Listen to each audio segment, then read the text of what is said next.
मोठं पाणी आलं की ते पाणी सोडावं लागलं. आता मला कोणीतरी सांगितलं इथल्या पुलावर 1,00,000 क्युसेक पेक्षा जास्त पाणी होतं. कधी स्वप्नात आपल्याला वाटलं नाही की एवढं पाणी येईल. धरणातलं पाणी आणि आपलं फ्री कॅचमेंट एरियातलं पाणी हे सगळंच पाणी उतारावर तिकडे आलं आणि म्हणून हे सगळं संकट उभं राहिलेलं आहे. परंतु तुम्ही धीर घालू नका. आम्ही सगळेजण ह्याला द्या मुक्त होते. मला कळतंय ना आम्ही काही इथे गोटे खेळायला आलोय.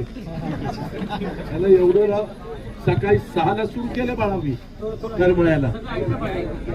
म्हणजे जे काम करत ना त्याचीच मारा. बघा ना आता एवढं जीव तोडून चालतोय.